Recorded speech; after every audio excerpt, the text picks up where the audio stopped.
July 23rd, 2015. From El Cajon, California, this is episode 77 of You Can Bet on That. Hi, everybody. Welcome to You Can Bet on That, a podcast for the recreational gambler. My name is Mark Duvall, and sitting next to me is Dr. Mike. Hello. One of the things we love hearing about is an advantage play that's like so huge that you can't believe it. Yeah. It seems like we always find out about them after the fact. It's not like we find out about them when they're going on. We're not in the loop. That's right. Really. You have to be in the loop. We're not in the AP loop. And, obviously if an advantage player finds something really juicy, they don't want to make it known. Maybe a small circle of close friends, that kind of thing. Right, yeah. Anyway, one of them came up recently. Now, Elliot Jacobson is a guy who runs a blog called AP Heat. He's kind of a math guy, and he's sort of a consultant in a way for casinos. Oh, to casinos. Yeah, kind of. He's sort of the enemy of advantage players, or that's too strong a word. He's at odds with advantage players, if I can use a pun. So he's trying to make them disadvantaged? No, what he does... Or alert the casino that there's some advantage play going on. Yeah, he likes finding mistakes, advantage plays that maybe the casino's not aware about, or math that's calculated wrong, that kind of thing. Uh-huh. He likes finding that out and informing people. He makes a living at this? Well, I get to a certain extent, really? But I'm not sure exactly what he does for a living, but this is a blog that he runs. I think he does a certain amount of consulting. Anyway, so recently he posted about a baccarat side bet that was being offered at Palace Station in Las Vegas. Okay? All right. The bet was called the Quick Hits Bet, a side bet. And it would win or lose depending on what the combined total of the players' and bankers' hands was. So remember, in baccarat, a hand can be anywhere between 0 and 9.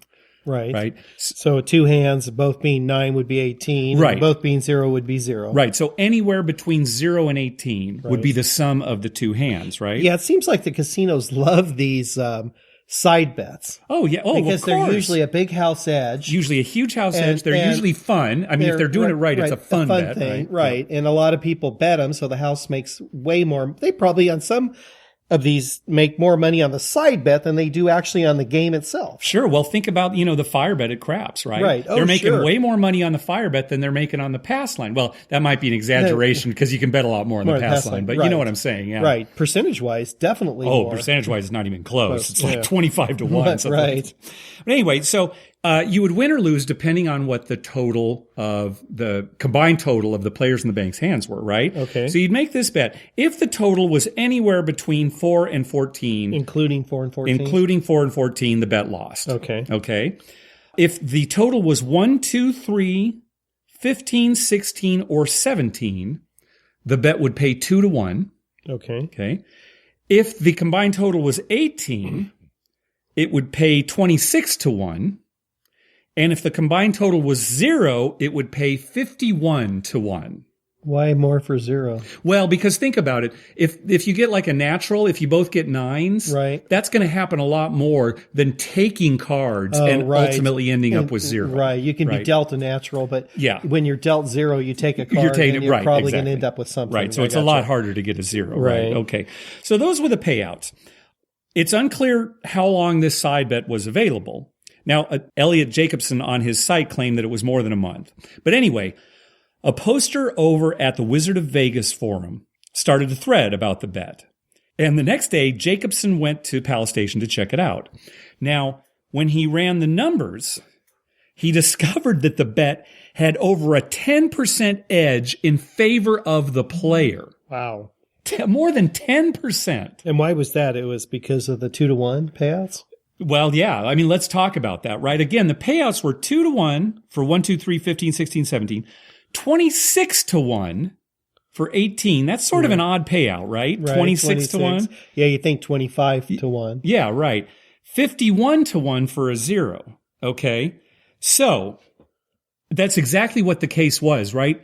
The printout actually said, 51 to 1, 26 to 1. It should have said 51-4-1. I gotcha. 26-4-1. So right? 50 to 1 and 25 for 1. Yes, right. And then what would 2 to 2?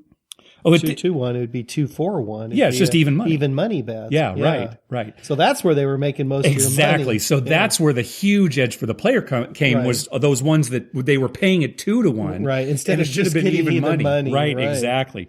So he discovered this. Now, when it's even money, so most of them you're going to lose. Yeah. There's a few you get just even money. Yeah. And then you have two big payouts, but they rarely come up. So it didn't seem like a very fun bet. Well, I mean, even money is a winner. It's not like it's 1-4-1. It's 1-2-1. Right? It's on those side bets, it's more exciting when you win more than you bet. Sure, of course. Right? Yeah, no, I agree. I mean, even money, it's kind of like, well, okay, if I won $5 there, why not just make my bet $5 more? Sure, I know. Right? I mean, that's the way yeah, exactly. Well, anyway, he discovered this problem. It was actually printed on the felt wrong, right? And so anyway, unfortunately, Jacobson let the casino know about the mistake, and this huge AP play was gone. But, somebody just posted to Wizard of Vegas, hey, check out this bet. Didn't realize that it was a moneymaker if maybe he'd kept his mouth quiet and they probably investigated it himself. Something they hadn't seen. Yeah, I think he was just thinking, gosh, 51-1 payout. Isn't that strange? And kind of, I wonder if you could count this, count the cards and get an advantage. Well, he didn't need to count cards. Right. Over 10%. And it to show you what a big difference it makes, especially 2-1 versus 2-4-1. With the correct payouts, the house edge is about 8%. Right. So it way flipped in the other direction. Yeah, exactly. Well, so I wonder if anyone out there made some money at this. You see, it's impossible to tell. Nobody's claiming that they did, and no casino. They didn't post anything. No, it's kind of unclear how long it was actually out there. And honestly, maybe there are more tables out there.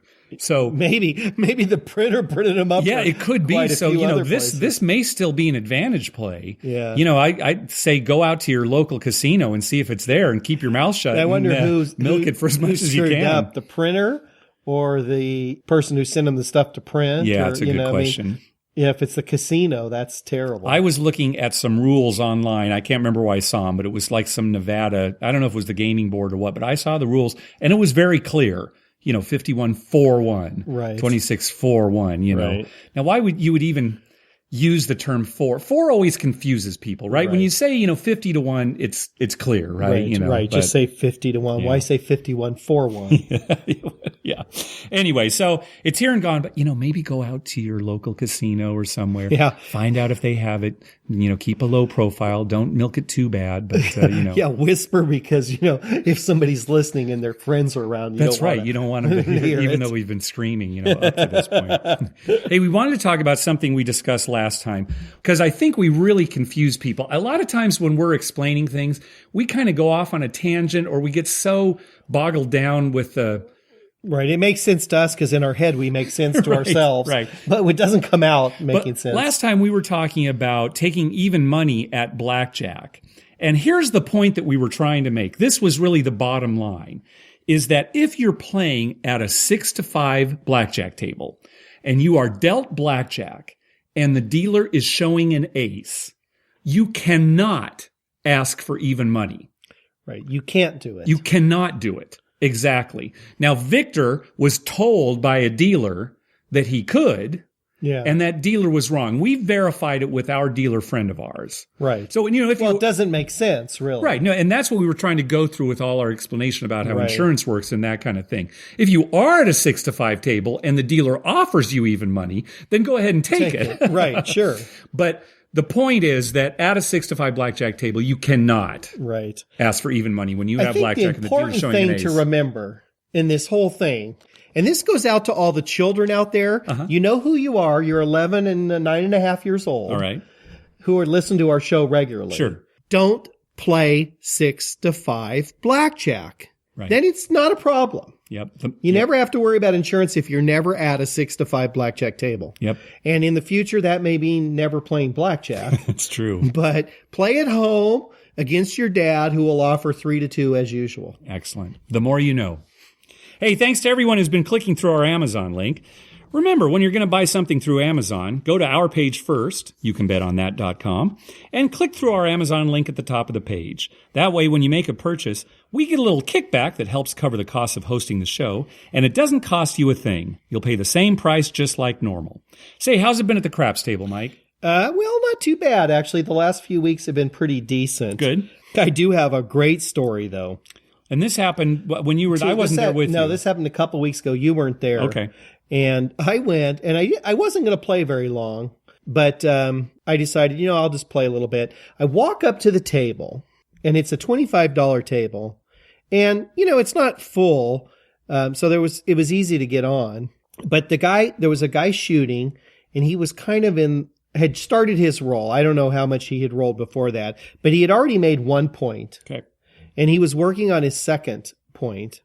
And, I don't like to just throw my money down while the guy's in the middle of a roll. Sure, right. But if he makes his point before he comes out with a new one, I will buy in at that point. Yeah, sure. Then it's a come out roll. Nobody's scared right, of and there's seven, usually and, a lot of stuff to do, right. so it doesn't, it's not going to slow the game down that much. Right. So anyway, he made his second point, and I proceeded to buy in and bet. Sure enough, he came out on a new number, made his third point.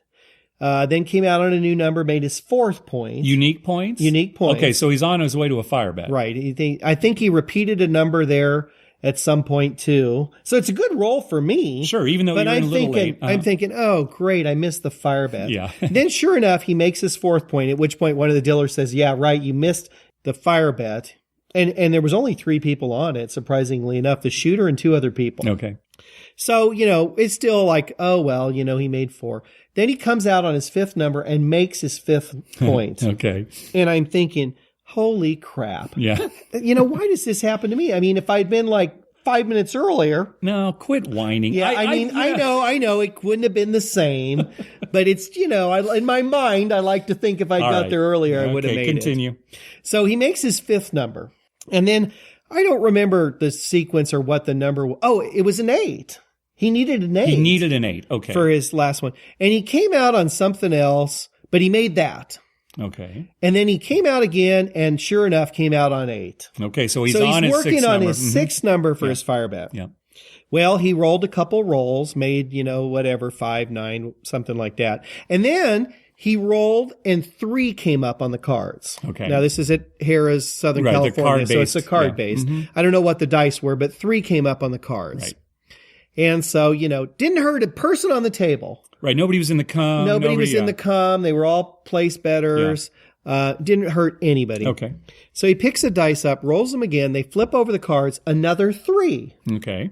2 3s, right? Okay. Again, hurt nobody. Sure. Because nobody just had like a wasted roll. It's like a wasted roll. Yeah. They slide the dice back to the shooter, and he says, new dice.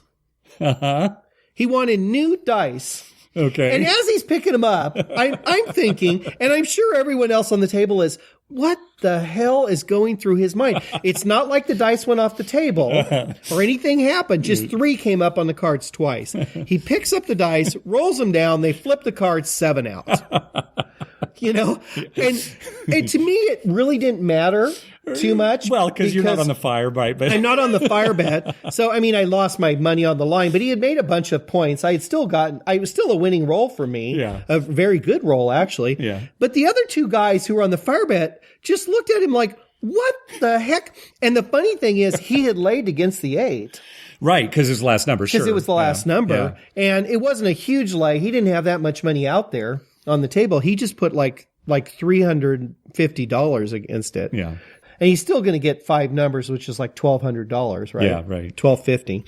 But anyway, new dice. What was he thinking? It's so funny because it's sort of the opposite of the superstitions. Like when the dice go off the table, same dice. Right. Whatever. But he thought, I better ask for new dice. And again, we know it doesn't matter. He could have 7'd out if he hadn't asked for new dice. Or he could have made his 8 if he asked for new dice. But just the fact that it's going through his head, boy, I better call for new dice right now. 2 3s in a row. Silly. That's not a good sign. Yeah, that's not a good sign.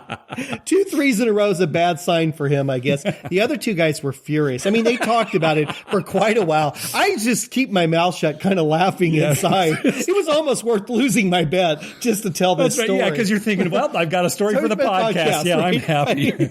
Oh my God.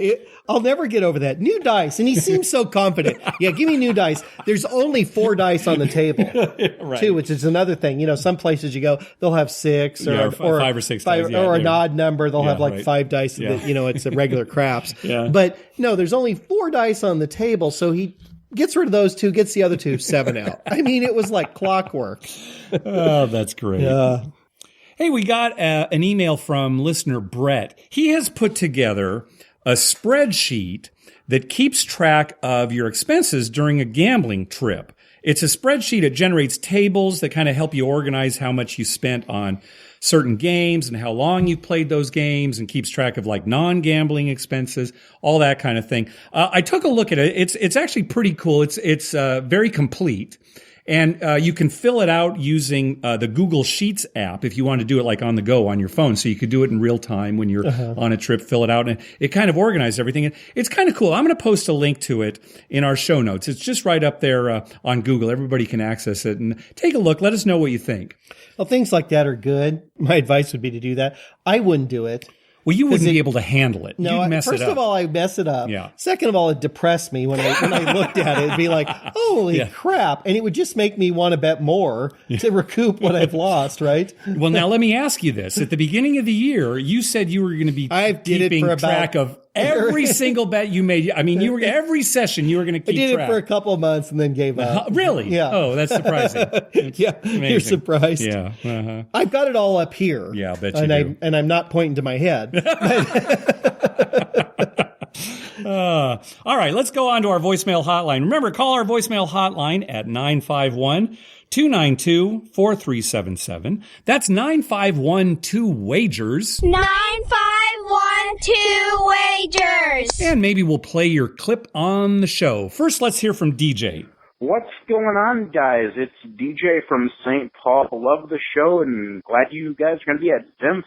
Hopefully we can shoot some dice at Golden Gate prior to the icebreaker. That was a ton of fun last year. So I'm calling regarding this 6-5 blackjack. I had thought this was something exclusive to Vegas, but we went up to this harness track right north of St. Paul called Running Aces. Now it's one of these racetracks that opened up in '08, and I think it was basically they were hoping to get slot machines, and that didn't really politically happen.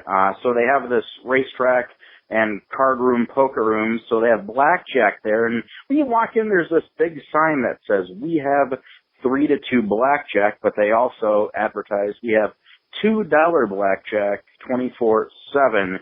So I went up to one of these tables. Now, inside the grandstand, they have just 3 tables sort of as a satellite setup. 2 were $5, one was $2.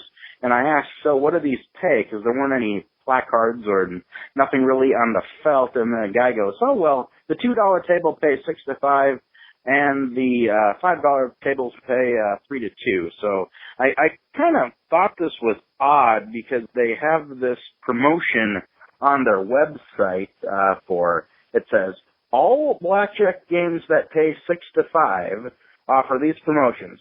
Suited 6, 7, and 8 pays 2-1.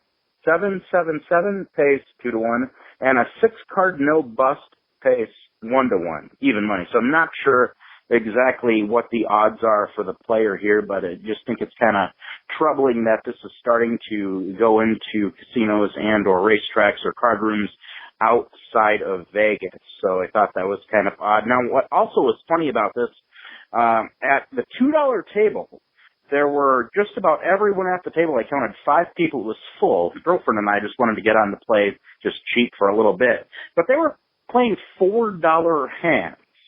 So they had just the 4 singles stacked up when they could have gone to the $5 table for a buck more and got better odds, unless I guess these promotions pay more.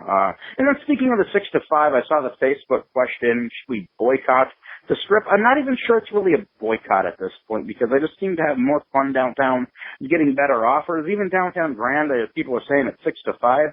Was there a couple weeks ago. Everything there looked like it was 3-2. So that's kind of where I'm at. Love the podcast, guys. Take care.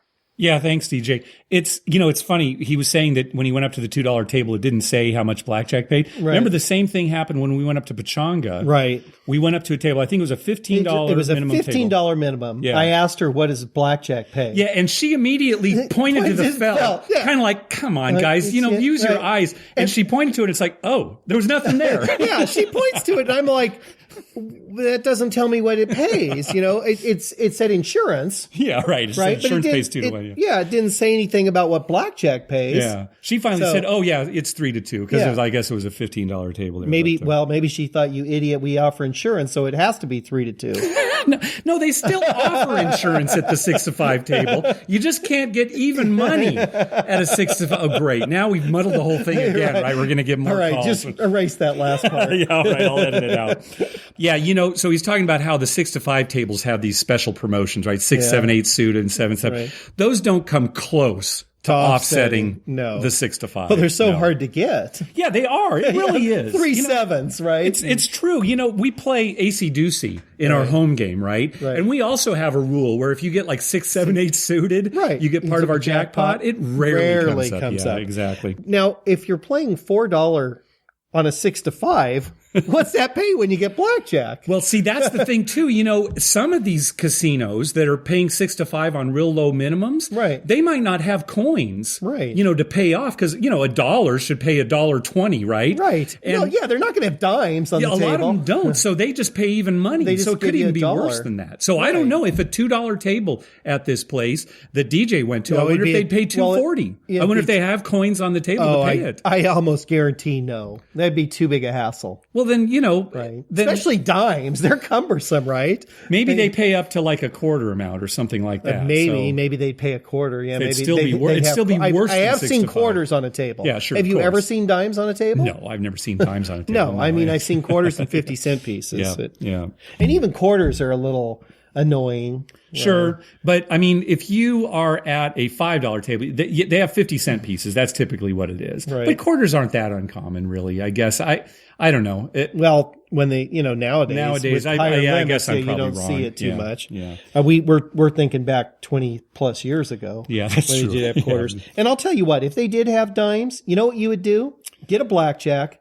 Take your 20 cents or 40 cents and just toss it in the trash. That's what I would do. Just toss it right in the trash. You wouldn't make a tip for the dealer? No, toss it in the trash. And let them know what you think about that. Now, the other thing that DJ was talking about, I posted to Twitter and Facebook recently. I said, is it time to boycott the Strip? Because we kept getting these terrible conditions for not just blackjack 6 to 5 tables, but also the terrible video poker pay tables. Yeah. Tony Snyder from the Vice Lounge Online podcast, he attended the 360 Vegas vacation, and he said that they went to the bar 3535 at the Link, and he was playing jacks or better. It was 6-5. Jacks are better. 6-5. That means that's so terrible. 6 credits for a full house and 5 for a flush. 6-5. It's just 9-6 is full pay. Right. Yeah. So, I mean, that's how bad it's gotten. Now, in addition, John Mahaffey tweeted recently that he went all the way down the Las Vegas Strip and went to all the MGM casinos, so all the M Life casinos, right? Okay. To count how many 3 to 2 blackjack tables under $25 he could find. Okay. He found 3 total. Wow. In all the casinos. He said he found 2 at New York, and 1 at Mirage. They were probably $15 tables. It's possible. Yeah, right. I don't know. Yeah. So anyway, I tweeted this and people were responding, go downtown or whatever. Some people were saying, well, at least you can still play craps and poker on the Strip. I don't know about craps. Yeah. Did you hear what happened with the craps? Yeah, you told me that. So we heard that at Wynn and Encore, they have reduced their craps tables to double odds. Double odds. I will never play there. Yeah. I mean, why would I play double odds at Wynn or Encore? I mean, seriously, I can go so many other places on the Strip and get 3, 4, 5. At least I can go downtown and get 5 and 10 and 20. I just hope this isn't the shape of things to come. Yeah, that's just as we see it happen to blackjack and video poker. Now we see it to craps. Maybe they're going to go to double odds. Maybe they're going to start charging the VIG for buying the 4 and 10 up front, and kind of go backwards. The part that got me when you told me that is you said they did have one table that still had 3, 4, 5. It was a $500 minimum bet. That's right. Yeah. $500 minimum bet. Yeah. Yeah. So if I have $150,000 to buy in for, then I can get 3, 4, 5 odds. Yeah. I mean, can I just go to Golden Gate? Right, exactly. Just play 10 times odds and bet whatever you want. I bet whatever I want. If I was downtown, if I was seriously casino downtown, I'd be making room for more craps tables. Yeah, no kidding. You know, I'd be making more room. I'd see how we could expand out into the street. Well, I agree. Downtown is really becoming, at least as far as gambling goes, right. The place to play in Vegas. But here's the thing. With the Strip getting so bad, why would people even go to Vegas now to gamble when they've probably got a tribal casino close to them? Exactly. Where they're getting 10 times odds, full pay video poker, right? Right. They're getting better odds at their local casino than Vegas. Yeah. Right. So, why would you go? Yeah. I mean, you know what they want? They want the kid to come there, wants to pick up some girls and go to the club and pay a big old fee to get in the club. And then buy a bunch of drinks and everything. And then, when he's hammered at 3 a.m. or whenever the club closes, he can go play some 6 to 5 blackjack. Yeah, and lose his last $100. Right. I mean, that's what's happening, right? Is the non-gambling revenue in Las Vegas is going up, gambling is going down. So they're thinking, that's fine. We're making money on these nightclubs and restaurants and what have you. But what can we do to make more money at the table? I'll just, make the rules horrible. Make the rules horrible. And some of these yahoos that don't know how to play will still play. Yeah, sure. Right. And the good gamblers will just go somewhere else. Yeah. Like downtown or to their local casinos, which is probably good for the local casinos. Oh, of course. Yeah. Okay, let's hear from Josh. On the last episode, listener Mitchell talked about a drunk player who wanted to leave the poker table with all his chips, but still have his seat reserved when he came back. And we talked about that last time. Right, whether this pitch should let him do it or not. Right, so Josh has something to say about that. Hey guys, Josh from St. Louis. I just got finished listening to the last podcast on ADP. I just had a comment on the poker player at the Golden Nugget. I never understand why poker players decide they need to follow the rules by the letter of the law. If you have a rich guy there that's willing to throw around thousands of dollars to you, and he wants to go and eat some dinner and take his chips with you and come back with those, let him go. Let him go. Keep it friendly and make him come back. There is no reason to run off a drunk amateur who is willing to throw around thousands of dollars. It makes no sense, and I've seen it so many times, and it's so frustrating. I know it's not the rules, and I know it's maybe not fair, but let him go and let him come back and give you all of his money. Yeah, and like we talked about last episode, even though it's technically wrong for this player to leave, right, and have his seat reserved and take his chips with him. It's not like he had all of the players' money, like he'd won all this money from the players. No, he brought this money. He brought it with him, right? And the rule is really in place to prevent people from doing that. Either rat holing or, walking away from the table and then, signing up again and going back to the same table and cashing in for fewer chips. If you're playing on that table, you obviously realize this guy's not doing any of that. Yeah. He's just drunk. Just let him go and let him come back and bring those chips back. You guys should say, absolutely. Everybody at the table, have a nice dinner, whatever you're going to do. We're looking for, you're a great guy. We're looking forward to having you come back. Yeah, exactly. Come on back. Oh, and have a couple drinks with your dinner because it's good to drink while you're eating. That's right. It's good for digestion. Yeah, you need to stay hydrated by drinking all that alcohol. Yeah. All right. And then just at the end of the podcast, you guys had mentioned about how the playing for 20 minutes at the end of the trip can kill your theoretical. Just a quick comment I had was, just don't play with your player's card. If you're going to play a slot, just put your $20 in. Just don't play with the player's card, and that won't affect you, and they'll never know that you played. And you can still play for 20 minutes and have your fun, but not have to kill your theoretical. All right, guys. Thanks a lot. Appreciate it. Have a good one. Bye-bye. Yeah, and we failed to mention that on the last episode. You could just play without your card. Yeah, the whole business was that your average daily theoretical can really be hurt if on, a one day you just play a little bit, like maybe that last day of a trip, you just put $20 through the slot and that's all you do in one day. Meanwhile, you've been gambling like a maniac every other day.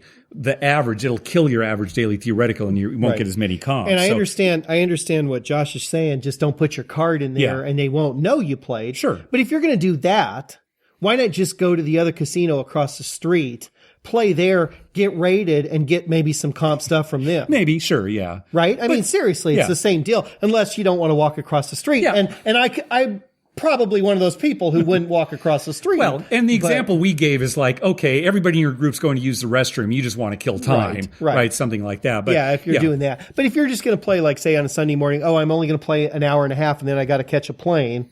Instead of just giving them the business and not putting your card in and hurting yourself, why not just walk to the next casino and, or get in your car rent a car or cab and go to some casino close to the airport, play there and get some comp. Of course. Right? Yeah, of course. And this kind of brought up another topic too. And I talked a little bit on Facebook with listener Kyle, and I actually posted something in the Wizard of Vegas forum as well.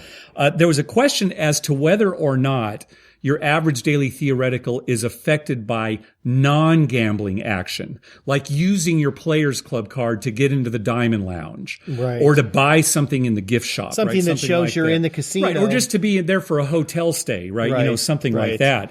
And it's interesting because nobody really knew for sure, and we got a lot of different opinions from different sources. Now, Kyle actually asked his Caesars host, hey, if I go to, a property and I just go to the Diamond Lounge, does that count as a day as far as my average daily theoretical? Now, his host said, no, it doesn't. We'll just deduct your points, that you use to pay for a meal or go into the Diamond Lounge, whatever, it needs to do. But it doesn't affect your ADT. I question that. Big time. And no offense to the hosts or people we know who may be listening, but you get so many different answers when you ask a question like that. Yeah. And there probably isn't a good answer until it happens. Yeah, right. And you actually see it happen. But it's so true. A lot of hosts want to answer your question. They don't want to say, oh, I'll look into that for you, or make it, look like they don't know. Someone will just answer right away, here's what it is. Yeah. And it may not be. And they may not preface it with, this is what I think happens. Yeah. And they may not know. But it makes sense that you would be counted a day, because how is, going to the Diamond Lounge and not playing better than just playing $20 through a slot? Right. You're in the casino. How come playing nothing doesn't hurt you, but playing $20 Funny thing does is hurt you? you and I have gone plenty of times to a casino and not played anything. Yeah, sure. I mean, I've gone to pick up my dad. Yeah, right. Hundreds of times. Yeah. And while I'm in there, I take my daughters and my wife and we have a buffet. Right. So you haven't gambled. And my dad's playing. I don't gamble. I just go and have a buffet. I use my card to get my 2 free buffets. Yeah. I pay for the other 2 with my points. Right. And we have a buffet, and then, we grab my dad and leave. And I didn't play. We just ate breakfast or brunch. Probably counts against me. Yeah, I would say players beware. We cannot get a definitive answer. And who knows, between players clubs, there might be different rules, but just be aware that if they know that you're on property somehow, that might count against your average daily theoretical, even if you don't gamble. Even if I wear a fake mustache and a beard and you need a different card, Dr. Mike. Okay, it's not like they're taking a picture of you and it's like, here's Dr. Mike. That'll happen next year. They'll have that technology next year. Right? Yeah. You could go through a DNA scanner and it'll. Right. Oh yeah, he's here. His DNA's here. That's right. Your average. You just see it clicking down. You go online as soon as you step through. Pretty soon, I owe them. You're in the negative. You owe us $500. One of our listeners, Robin, he runs a website called NE Time Gambling. It's the letters NE Time Gambling. It stands for New England Time Gambling. Okay. And he .com. .com, yes. And he actually posted an article about ADT here too recently. So I'll link to that in the show notes. But thanks for that, Robin. All right. Let's hear from Ian. Hi, Mark, Dr. Mike. My name's Ian Dunk. I'm actually calling from Vegas, but I'm from Leicester in England. Found your podcast, it was mentioned on 500. I've been a listener of 500 for a number of years, and I've got to say, I think your podcast is excellent. So I've listened to I'm working my way through all the back podcasts, and thought I'd give you a call since I'm in Vegas. Just wanted to ask 3 questions. The first one is, we've been at the sports book. We bet on horse number 1, and was told we can get horse number 1A as well. So my question is, why do you have 1 and 1A, and yet it counts as 1 bet? Okay, great question. Yeah, we haven't talked about this. Yeah, we failed to note that. Yeah, I don't think we've ever talked about it. No, I don't think we have. But this happens quite often. I mean, gosh, we go to Del Mar. Anytime we go to Del Mar, there's probably one race. At least one, if not 2 or 3 where every this day. is the case. It's called coupling. So 2 horses that actually share the same number as far as a bet goes are called coupled horses. And yeah, they would show up as like 1 and 1A in the program. Right. So now why do they do this? They do it whenever 2 horses in the same race share some kind of common connection. For example, 2 horses have the same trainer, or 2 horses are from the same stable, right? And the idea here is to preserve the integrity of the race, right? Since they've got this common connection. So one horse wouldn't be doing something so the other horse could win. Yeah, something like that. Like if they weren't coupled, right? And they were going, let's say one was like a 2-1 favorite, right? And then another was like a 10-1 underdog. Right. Well, maybe they would kind of work in cahoots, right? Maybe the 2-1 favorite might kind of try to block some of the other horses out. Right. So the 10-1 could get in there and maybe win, right? Hold the 2-1 back. And so the 10-1 could win. Right. And then there's some hanky-panky going on. So what they do is they will couple horses that have something in common to prevent that kind of thing from happening. Typical when there's coupling, there's hanky-panky. You think so? Yeah, I think that is. Couples usually hanky-panky. Yeah, that's true. So, different jurisdictions have different rules about coupling, but it's pretty common. And you're actually getting two horses for the price of one, supposedly, but the odds are adjusted accordingly. Right. And usually one of the horses is a dog. Right. I find that when horses are coupled, rarely do either one of them finish in the money. Right. That's been my experience. That's been my experience too. I usually stay away from them. Yeah. A second question relates to slots. So if, for example, we're playing slots and you end up in a bonus round and you're given, say, a selection of 8 boxes, is it already predetermined what I'm going to win? So if I press box 1 or I press box 3, the win is going to be identical because it's already been predetermined. Okay, another good question. Surprising. This might surprise some people. The answer surprises me. No, your win is not predetermined. Right. So it really matters which box you select.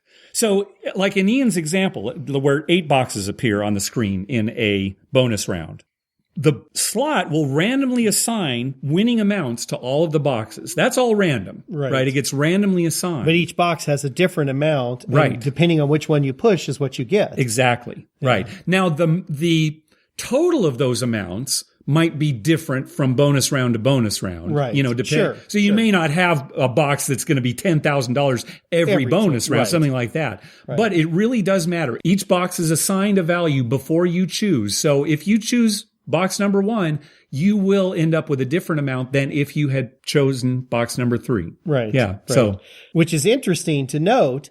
I am probably the most unlucky person in the world because I always seem to get the smallest amount no matter which box I choose. I think what they do is when you come into the casino, they run a DNA test on you, and then the slots are reprogrammed they can tell by my hand, to always give you the smallest amount. Underneath my box is the smallest amount, no matter which box I pick. You're the exception. I'm glad you brought that up.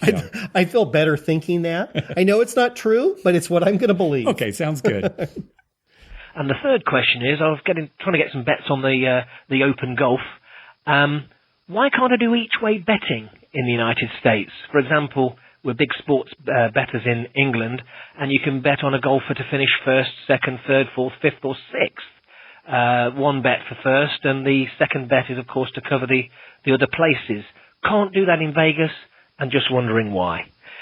Anyway, I may call back again if I get any observations in Vegas, but the bottom line is you're both very engaging people, really enjoy the podcast, don't change the format, and thank you for telling me what the sound was when you say the telephone number followed by wages.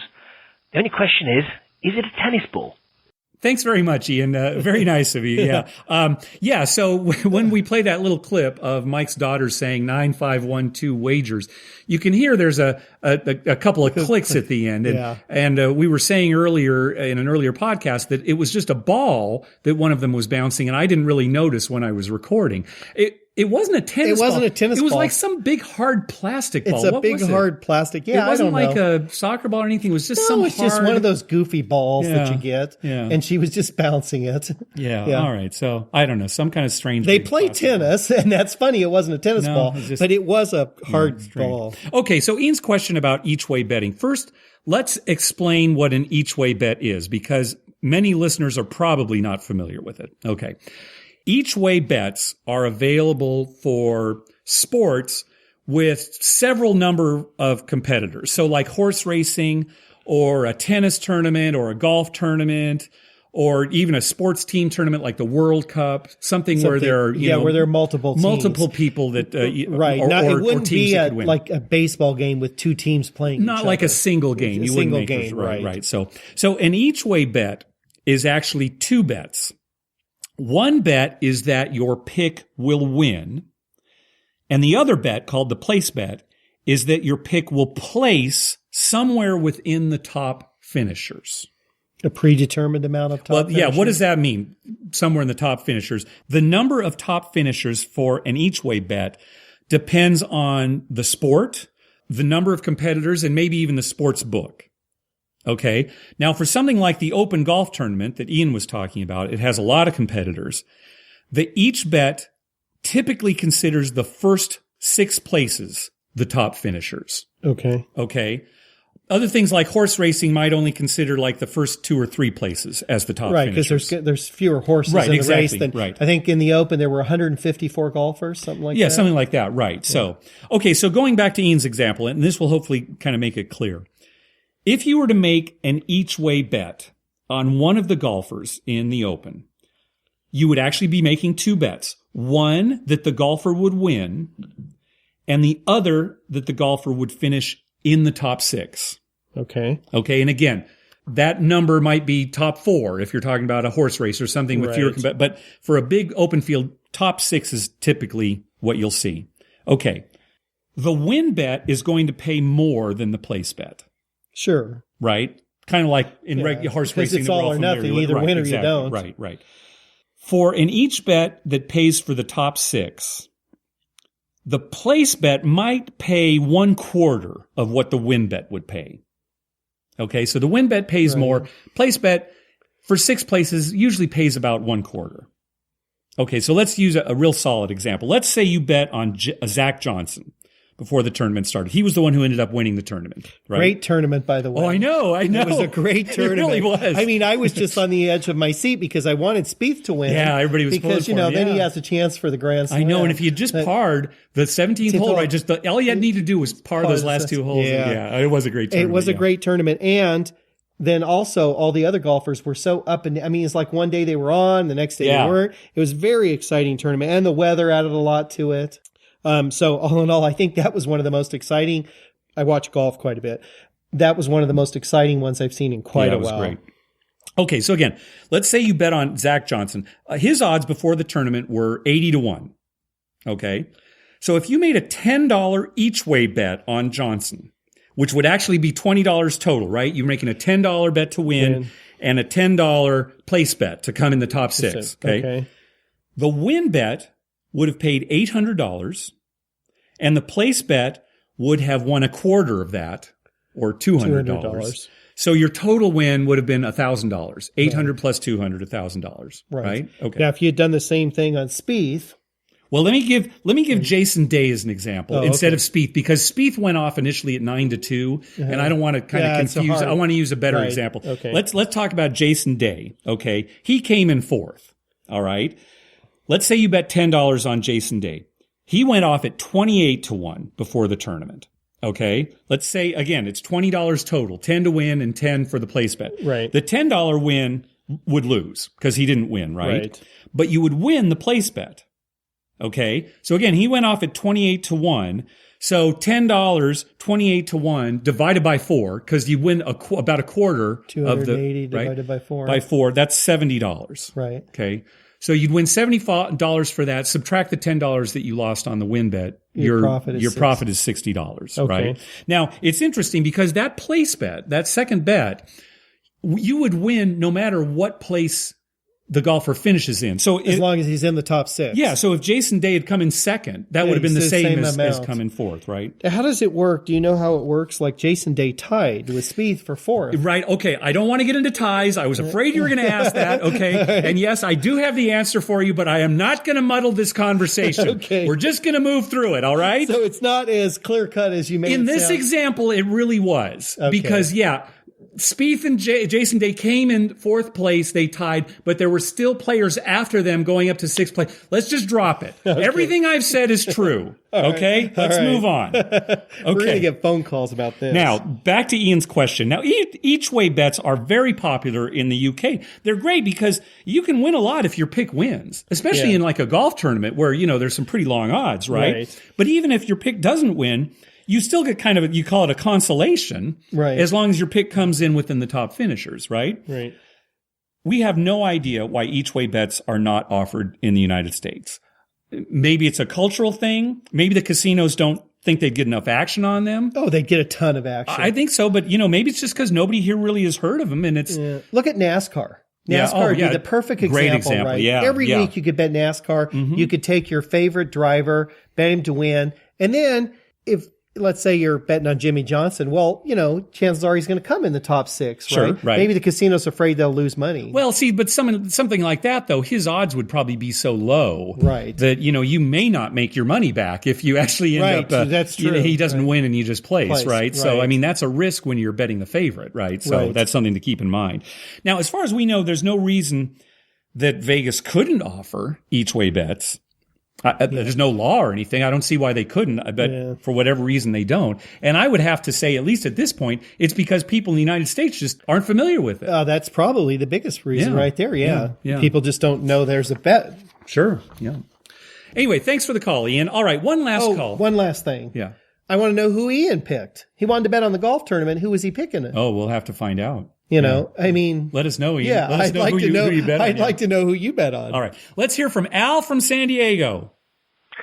Hey, you can bet on that. It's Al from San Diego. Long-time listener. Love what you guys do with your stats and this and that and total play volume. Blah, blah, blah, blah. Love it. I'm an old-school card counter. Love your show. Been listening, I think, since episode 5. But who cares about that? How do you get Comic-Con tickets 3 years in a row and always go to the best events? You tell me how to do that. I'm done with the fire bet talk. Done with whatever these blackjack side bet stuff you get into. How do you get Comic-Con events every year? And now you go to Hall H and you go to the concert. That's like winning a lottery. Literally, I mean, you had a 10%, less than 10% chance of getting that golden ticket. I didn't even know how you did it. And I need to know if you cheated because I'm very suspect. All right. See you guys at Vince. But I'd love an answer to my question. Take care. Okay. Yeah. Comic-Con. Let's talk about Comic-Con. All right. Okay. Because there's actually a tie-in, a gambling tie-in this year. Yes. With we actually had a gambling. But here, let's talk about getting tickets. Now, to get tickets, the first thing you have to do, you have to go onto the Comic-Con website and sign up for a Comic-Con member ID. It's free. You just give them an email address and you have to sign up for this ID before you can even buy tickets online. Okay. Now, if you attend Comic-Con one year, you get first chance to buy tickets for the next year. So it's sort of like being an actor in Hollywood. You need an agent to get a job, but you have to have a job to get an agent. That kind of thing, right? Chicken and egg thing. But if you went 1 year to Comic-Con, you'll get the first shot. There's a day where they send you an email. Okay, we're going to start selling tickets this Saturday at 9 a.m. Be sure you log in and you can do that. So, and then later on, they actually open up tickets to everyone. Again, as long as you have this Comic-Con member ID. But people who attended get first shot, and then like a couple months later, they open it up to the general public. So that's how you do it. Now, that's how you get them. That's how I get them. Now, I've been lucky because the last 3 years, they kind of randomize how, when you log in, whether you're going to be, in this queue, where you are going to be in this queue to buy tickets. And we've been very lucky in the last few years. We've been able to buy tickets every year, right? Yeah, because I do know people who are in the same situation as you, been there before and still didn't get tickets. Yeah. Oh, yeah. Me too. Yeah. We've been very lucky. Now, that's how the common man does it. Yeah. Okay. Another way that you can do it is be a stinking 7-star player and then just go to the casino and have your host come up and say, hey, do you want Comic-Con tickets? Yeah. And in order to do that, you have to go every week and take it up the behind. and then they're more than happy to give you some Comic-Con tickets. So that's what happened to you. Yeah. You just, like a week before. Oh, Mike, you want some Comic-Con tickets? Yeah, sure. I'll have some. Yeah. And we went. We really enjoyed it, actually. Good. It was a little hard getting the tickets. Really? I will say that. Because we had to pick them up on that Wednesday when it started. Right. There was like a preview night that Wednesday night. Yeah. And we had to pick them up at the casino. And I'm at work. So my wife goes up there with my daughters to pick them up. And that's like an hour away. It's an hour away, right? So she gets the girls, goes up there to get the tickets. And they were supposed to be there by 2. And the Comic-Con on Wednesday night, the preview night, started like at 6. Right. Well, the tickets didn't end up getting there till like almost 5. So wait, she got up. What time did she get there to at the 2:30. And she had to stay till 5? She stayed till 5, almost 5. And then she had to drive home in traffic. Oh, my gosh. And she's got your daughters with her, right? At a casino. Yeah, they weren't happy. They sat in Starbucks. They had a lot of Starbucks. But, and the reason is because the person picking up the tickets had to go down and get them, and there's long lines. So the person getting the tickets went down to San Diego, basically where you live, to get the tickets and then drive them back. Oh my gosh. It was kind of a fiasco, I guess I'll say. Right, sir. But it all worked out. We got tickets and we went to things. So, it was good. Now, it's funny because you and I, we never saw each other at all Comic-Con. No, we didn't. Well, it's a lot of people and we were doing different things. Well, yeah, and you had to work the first few days because you didn't even know you were going until like a week beforehand. Right. Well, I went on that first full day, that Thursday, and my wife and I went to a panel. And this is where the gambling comes in. We went to a panel for a new TV show called The Player. I've seen a lot of ads for that. Have you really? In the last week. Oh. I saw 4 ads for it last night. Oh, okay, great. I haven't even seen an ad for it yet. Oh, yeah. There were 4 ads last night during, it's on NBC. Yes. So they were advertising it big during the 2 hours of America's Got Talent. Oh, okay. Well, yeah, it's coming to NBC this fall. It stars Wesley Snipes and Philip Winchester. And we were able to see the pilot. They showed the pilot to us. That's one of the fun things about going to Comic-Con is, seeing all this stuff early. Sure. So here's the premise of the show. The premise is that there is this society of super rich people who secretly wager on crimes. This big secret society of this bored rich people, and they're actually wagering on crimes. Now, Wesley Snipes plays the so-called pit boss for these people. And Philip Winchester plays a security expert who tries to prevent certain crimes from happening. So they're wagering that the crime's going to happen and he's trying to stop it? Yeah, they're either wagering that he's going to be able to stop the crime or that the crime is going to go forward. Right. Right? And they get odds on whether or not so in some episodes he'll stop the crime and some he won't? I don't know. See, that's a good question. I don't know. Because, if he does, it's much better if he doesn't. Like, oh, crap, I lost that bet. I thought he could stop it, and he doesn't. That's what I'm assuming is that some criminals are going to get away. Otherwise, just bet on him every time. Right. It would be easy bet. And that's where the name of the show comes from. He's called the player in this situation, right?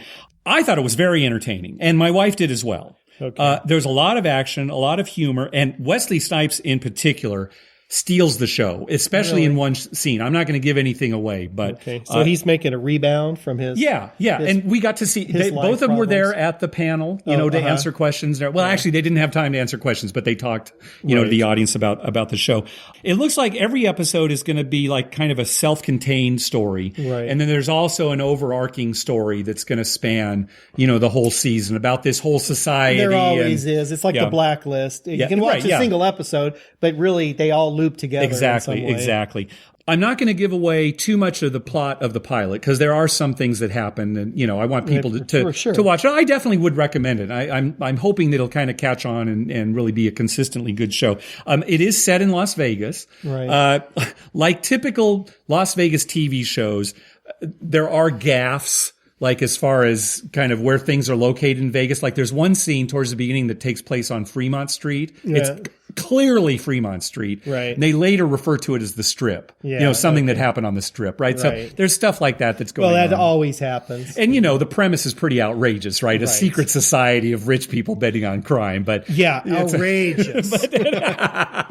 But anyway, we got a real kick out of it. So I hopefully it'll turn out to be a good show in the long run. But, it'd be nice to see a lot of Vegas scenery. Yeah. Oh, yeah, right. Hopefully, although they did say a lot of it's filmed in Los Angeles, but they like their second unit goes to Las Vegas to get some of the shots and that kind of thing. So, yeah. Let me tell you a quick story while we're talking about Comic-Con that happened to us. So on that Saturday, my wife and daughters and I are walking around, and we're inside the convention center looking at booths. And at the far end, they had a Walking Dead exhibit. Yeah. And they had some people made up as zombies. Yeah. That were kind of behind a glass partition, like they had been captured or they were in a building. And they had it kind of roped off. Did they look pretty good? They looked great. I mean, they were obviously actors who had professionally done makeup. Okay, good. Right. It wasn't just, some kid you see dressed up. Right. I mean, it was professionally makeup. So they looked great. Yeah. And people were going up as I did and standing next to the rope, and then the zombie would kind of reach out like he was going to grab you, and my wife's taking the picture. Yeah. So while I'm doing that, my daughter and wife, they're a ways back. They're 10 feet back. Yeah. My wife takes the picture, and then I go back, and I'm standing there talking to them. Well, some of the zombies would wander out of their little area and out into the crowd, just kind of walking around, right? And unbeknownst to us, one who was particularly gory looking. I mean, it was very bloody, and he was like freshly dead. And so he's walking out, and I had my face looking at the exhibit, and my daughters are standing on my side. The zombie came from behind, and he walked up, and he just put his head kind of on my shoulder, like he was going to bite my neck or something, right? And I thought, well, what's this? And I look, and my daughters at the same time look up, and they see this gruesome zombie out, right? Yeah. And they screamed so loud. It was embarrassingly loud. And my one daughter, she's just like, and she starts crying. She just melts down and starts crying. And my other daughter just, she's just screaming and screaming and screaming. And there was a lady standing next to us. She's freaking out because she thinks the kids have been hurt or something. Like, why would they be screaming? So the lady's going crazy. My daughters are going crazy. My wife and I are laughing hysterically because, and I'm trying to tell him. And the zombie guy, the funniest thing is he jumped. Right. It scared him. It scared him because he was just, they do that all the time and they don't get that reaction, right? And oh my God, they were scared to death. And we just hurriedly left, and everyone's looking. We're walking away. We were almost at the other side of the convention center, which is huge, and they're still crying. We don't want to go back. We don't want to go back. And they know it's fake. They're not. Still, it was a shock to their system. It was just a shock that he was so close to them. Oh man, that's something else. We're never going to forget that my whole life. And, that's great. You feel like a terrible parent because all you can do is laugh. Yeah, I'm right. Just laughing. They're just bawling. Tears are rolling down their eyes.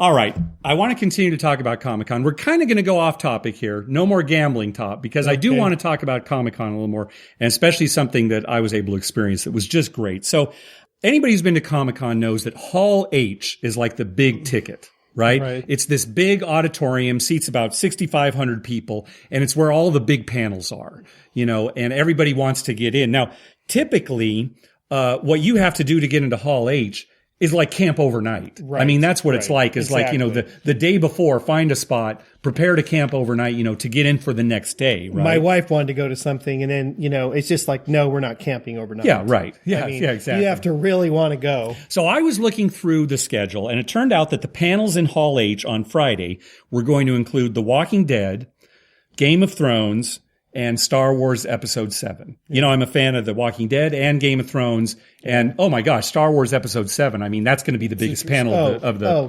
convention, right? Sure. Exactly.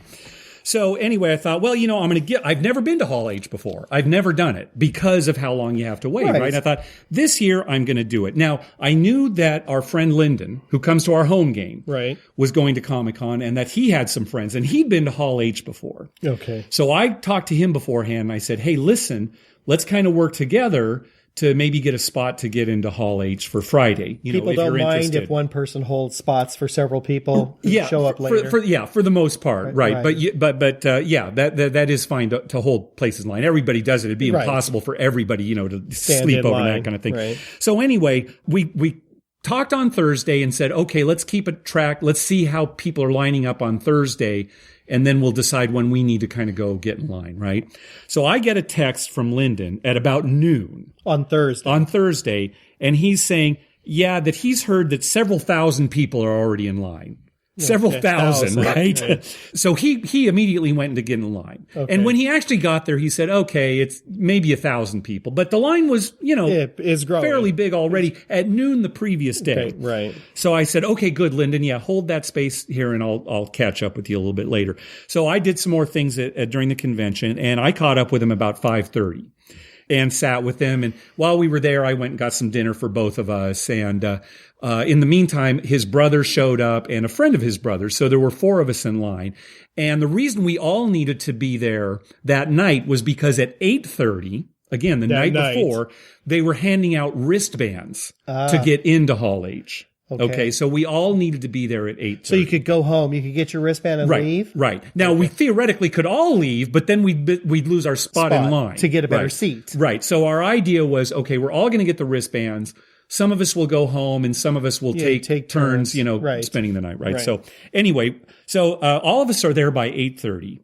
So by the time they get to us in line to give us our wristbands, it's 10:30. Wow. Right. So Lyndon's been there almost a half day. Yeah. Right. Because it's 10:30 now we're getting our wristbands, but we have our wristbands.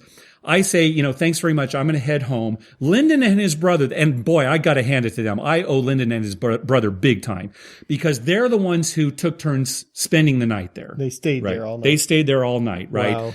So I went home, came back the next morning at 7:30 because they said that's when you needed to be in line. But really, I could have shown up at like 9 o'clock. But anyway, 7:30, by like 8 o'clock, all four of us again are there. Right. So we're in line. And while we're killing time, I actually asked Lyndon's brother's friend, I said, I actually missed this whole last season of Game of Thrones.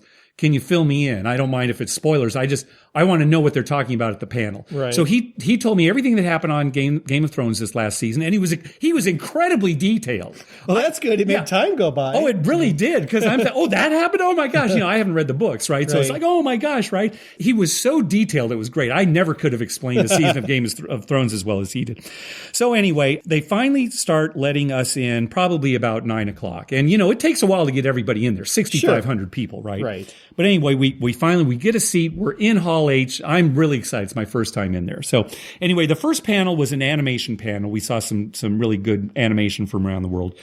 Then it was The Walking Dead. So that was great. Chris Hardwick hosted the panel, and everybody, loved it. They had most of the main cast there. And so that was real good, talking about the seasons. And they couldn't really talk about what was coming up the next season, but it was very entertaining. And then the next panel was Fear of the Walking Dead, which is the new spin-off series that's coming up. And, we didn't know any of the characters, but the cast was there, and, we're excited about, this show. Next was Game of Thrones. They had everybody there. I saw them. No, they really didn't. They didn't have most of the main actors. Really? Yeah, they really didn't. Because I watched it on Conan. Yeah, and they had all the main actors. No, they didn't have like Peter Dinklage, right? Well, I know. And they didn't. They had a lot of the. They did, but a lot of the main ones weren't there. Okay, but see, instead of standing in line, I laid in my bed in my underwear and watched them on Conan. I did the same thing later. But I watched them on Conan too. But again, the Game of Thrones panel was great. Then there was this Entertainment Weekly panel where the moderator was even saying like, well, I know this is why you're here, the Entertainment Weekly panel, right? Everybody knows that Star Wars is coming up Lisa next. Gibbons there? No, no. Oh. No, it was Entertainment Weekly, not Entertainment Tonight. I know, I just like Lisa Gibbons. Okay, so finally it's the Star Wars panel. Now I want to preface this by saying something, okay? All right. Star Wars came out when we were teenagers, right? I was in junior high. Were you in high school by that time? Okay, but I was in junior high. So talk about a huge event. 77, right? It was 77, right? Yeah, I was in high school. So Star Wars to me as a kid was huge, right? Yeah. And this was back when, big movies would play at the same theater, like for more than a year. Right. Nobody had, VCRs, let alone DVD players or anything, right? If you wanted to go see a movie, you had to go to the theater. I remember how many times you saw it. Oh my gosh. There was a period there where every weekend, literally, I was going down on the bus, taking the bus down the Valley Circle Theater down here and watching Star Wars. Yeah. The greatest thing, and for younger people listening, in those days, they had huge theater with one screen. Yeah, and just a huge theater. It was so much fun to be in there with 1,000 people instead of the 150 that are crammed in a theater now. Yeah, right. Exactly. So Star Wars was huge for me. And when Empire Strikes Back came out, got in line, maybe spent overnight. I don't know. That was when I would actually, get in line overnight. But, it was huge. And I'd have discussions about it. It was a big thing to me, right? Growing up, a huge part of my childhood. Now, I became an adult and, the prequel movies were a disappointment. I don't hate them like a lot of people do. See, people hate them all the time, and I find them interesting. Yeah, they're fine. They're entertaining. Yeah, right. But, they're still not the original trilogy, right? No, because it's been, you're used to no second movie's as good as the first, in my opinion, or the third or the fourth, But anyway, so here we go. Star Wars Episode 7 that's coming out this year that's, going to have the original cast, right? New cast and original cast, but oh my gosh, this is a huge thing. And J.J. Abrams is directing. So anyway, the panel starts. It's got the big Carrie Fisher. Yeah, it's not the big. No, I heard she lost weight. Did she lose weight for this? I'll continue the story. And here, all right. So anyway, J.J. Abrams comes out with Lawrence Kasdan. Lawrence Kasdan is a writer. He wrote, Raiders of the Lost Ark and Empire Strikes Back. He'd never been to a Comic-Con before, so it's his first Comic-Con. Right. He wrote this screenplay with J.J. Abrams for this new Star Wars movie. They're coming out, they're talking, they're showing some of the special effects that are going to be used, and then they start introducing the new cast. And, it's great to see this new cast, and, we've seen them in the trailer, and, we don't know too much about it. They introduce the new cast. Everybody's very excited. And then Chris Hardwick, again, who's moderating this panel, says, kind of roundabout way, says something like, yeah, who's interested in maybe seeing Carrie Fisher? Right, she comes out. And so now we're thinking, oh boy, Carrie Fisher's coming out. Does that mean we're going to see, Mark Hamill and Harrison Ford, right? So Carrie Fisher, yeah, she looked great. She definitely has lost some weight. Oh, yeah, definitely, yeah. So she came out. She was very funny, and self-deprecating and what have you. And so she talked for a while, and then Mark Hamill came out. Did he look good? He looked great. He had a beard. Yeah, he has a beard. I saw a picture of him on a magazine. He did not look so good. Well, he's heavier. Like 62. He's heavier, but I mean, he's like an old Jedi now, right? That's it, right? So he's got the beard and everything. Yeah, and the scar looks good from this auto accident. And he was great because he, was answering some questions and just taking it very seriously, having a good time. That was great. And then we're thinking, it's got to be is Harrison Ford good as that? And finally, it's like, and now Harrison Ford, and he came out. You want to talk about somebody who looked great? Yeah, Harrison Ford looked great, and he's old. He came out with this huge smile on his face. Came out walking up, waved to everybody, and of course the place is going nuts, right? Sure. And Chris Hardwick was asking how he felt. How's your leg? Because he was in that plane crash, right? He was flying it. Yeah, right. And no, he said, well, I walked out here, didn't I? Right? He looked great. Yeah. He looked great. So that's fantastic. So this is like a dream come true, seeing the old cast and looking forward to the movie, and this is going to be great. So I'm thinking, oh man, what a great day. And it's almost 7:00 and my wife was going to come pick me up. Right. And so J.J. Abrams starts talking and said, yeah, I'm sorry we weren't able to bring you a new trailer for this panel, because that generally happens at Comic-Con, right? For a big upcoming thing, They have a new trailer. They didn't have one, right? And so he said, do you like the music of Star Wars? And everybody yeah, we like the music. And so he said, well, how would you all like to go to a concert for Star Wars music? Nice. And we're just all like, what? I mean, is this really happening? Sure enough, it's a surprise concert that everyone in Hall H, these 6,500 people, are now invited to, right? And they said, yep, we're taking you to a concert on the Bay, San Diego Symphony. They're going to play a Star Wars concert. Wow. These stormtroopers come out on stage, and he says, all right, just follow the stormtroopers out. They're going to take you to this concert, right? So now 6,500 people, I immediately texted my wife and don't pick me up at 7. Don't pick me up at 7. So we all stand up. It takes forever to get out of this hall. Oh, of course. 6,500 people. 6,500 people, and they give us lanyards as we go out, right? And everybody's piling out. Meanwhile, I'm thinking, Kevin Smith has a panel after this. He probably didn't know about the concert because it really was secret. Yeah. And so everybody's leaving Hall H. And as we're leaving, we see the line for Hall H. It's maybe a couple hundred people. And we're thinking, great, Kevin Smith is going to show up for his panel. It's going to be the smallest Hall H panel in history, right? And I guess that is what happened. But anyway, took us forever to get all out there and marched over to the Bay. That's a little bit of a walk. Oh, it is. And, plus they're having to stop us because traffic, not like car traffic, but pedestrian traffic, we're crossing, major thoroughfares, right? So we go across. Took us a while to get out there. I periscoped during it. I tried to periscope later, but there were so many people with so many cell phones, it really wasn't going through, right? So anyway, we walk over. They gave us a free lightsaber when we got there. Wow. So we go into the crowd. Everybody's waving lightsabers around, and that kind of thing. And we're all excited.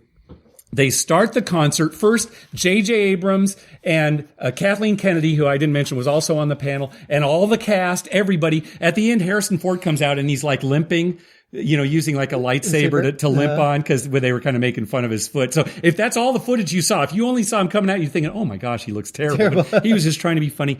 And then they start the concert, and this was just unbelievable, right? It's starting to get dark. It's right there by the Midway, right? Is that where you went? No, okay. It's more on the convention center side. Anyway. So we go out and they play, music from the movies, and they're showing scenes from the movie, as it's being played. It's fantastic. And it goes on. And I'm thinking, they haven't actually played the Star Wars theme yet. It's like, oh, that's probably going to be like the grand finale, right? Sure. So then they finish one of the pieces, and a quick film comes on the screens talking about, Comic-Con, Star Wars since 1976 when they first announced it in the Comic-Con back there. A nice little montage. And I'm thinking, oh, that's probably, they're going to show that, and then it's going to be the grand finale, right? And sure enough, the conductor goes up and they start, and just as the fanfare for the Star Wars theme comes out, fireworks start going off over the bay. Wow. Right. So who paid for all this? I don't know. I mean, to get the symphony there? I don't know. J.J. Abrams? I don't know who did, but Disney? Unbelievable, because I'm emotional as it's going on anyway, right? And now here's the Star Wars theme, and fireworks are going off over the bay. Oh my gosh. We got to find out who paid for this. I'm interested now. Yeah, I don't know. Maybe Disney. It was one of the biggest days of my life. I know that sounds silly, but really, that's why I wanted to emphasize how big a deal Star Wars was to me as a kid. Your fourth best day, getting married, having two kids. Getting married, having the 2 kids, and then now this. Well, hitting the fire bats. Hitting the fire bats in this. Oh my gosh. I wonder when gambling was going to enter this. I'm like, because at the end I was going to say, well, this isn't anything to do with gambling, but we tied it all up. We tied it all up.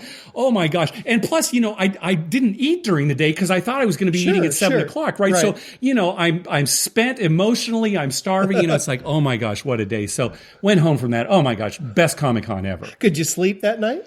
I think I fell asleep pretty quickly, actually, because I was just so exhausted. Yeah. Oh my gosh. So that was my Comic-Con. So I hope that answered your question about how do we get Comic-Con tickets? Yeah, thanks for the call, Al, from San Diego. Hopefully see it, Vince. Yeah, you just made him feel terrible.